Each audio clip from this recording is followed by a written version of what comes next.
to stretch the hip flex like in this sort of position, following on from the stretch we did last video where we stretched the rectus femoris. Now we're going to try and stretch the psoas. Psoas is a very important muscle. It attaches to every disc in the lumbar spine, the vertebrae, and it goes to the femur. So it has an effect on the spine and the hip. It's very much involved in the tight line, Younger's lower cross syndrome, big pain generating the back and even the hips. So once Kiki's set up in this position, for camera purposes, I'll show you a couple of ways. The key is I want to keep her legs straight. So I want to lift from the hip as opposed to the knee. And like I said, I'll show you in a couple of different angles. So I'll brace Kiki's foot with my foot just to give her some balance. I'll find the ischial tuberosity, and I'm going to just push down here. Because if I don't push down and I lift her leg, she gets a lot of the motion from her back. Kiki's very mobile on her back, so we're going to try and isolate the hip. So I apply quite a firm pressure here down, and I just rock from my left leg to my right leg and lift. 1, 2, 3. I pin the hip, transfer my weight from my left leg toward my right, and lift. 1, 2, 3. I'll show you from the other angle. This isn't generally how I do it, but it can be done. So I'm going to be here. So I pin the hip. The grab is above the knee. So this is Kiki's kneecap right here. I want to grab definitely above the knee. I don't need pulling up on the kneecap. And from here, I lift. 1. How's that feel? 2. Key thing I want to feel here. Ask them how it feels and where they feel it. Some clients might feel this in their back, which is not so good. Some clients may feel it pinching in the side of their hip. On this side, that's not so good. This should be an anterior thigh and lower abdominal area. Here.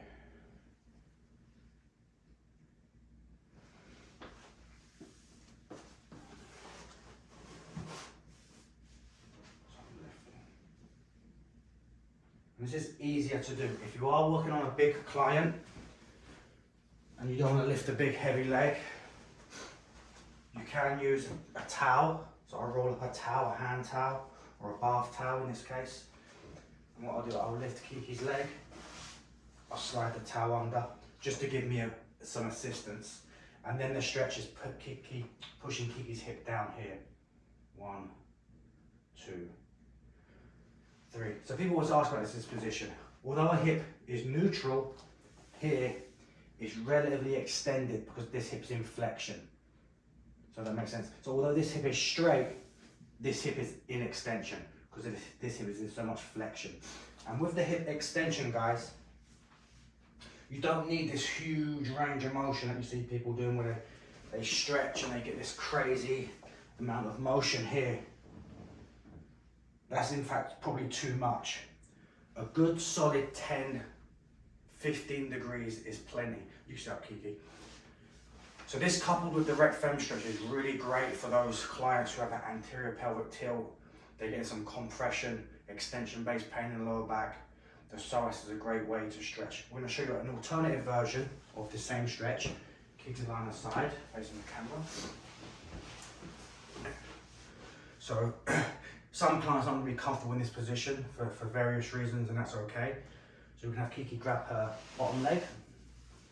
And now we want to extend the top leg. So it's the same position, she's just in a different, she's now sideline, of course. So I'm going to grab underneath her knee. I brace the hip in my body like so. So I want to be nice and strong. And I just twist and extend. 1, 2, 3. Twist and extend. Again, if you're working with a real big heavy leg, you can come under this way and hug and extend this way. 1. Which one feels better to you? Which one? The first one. So let's just turn around so they can see my hand position. Face the wall, please. So with this stretch, the key is you want to get the bottom leg in as much flexion as possible. And I'm going to brace greater trochanter, sacrum. I'm going to be right in the middle. So I don't want to encourage any anterior pelvic tilt. In fact, I want to encourage posterior pelvic tilt. I can grab here and I'm just shifting this way, shifting this way. My preferred way of doing this is to reach under and extend this way. Just depends on the size of you, the therapist, and how big and how stiff your clients are. But we gave you three or four options here actually, and we'll show more psoas stretching throughout the course.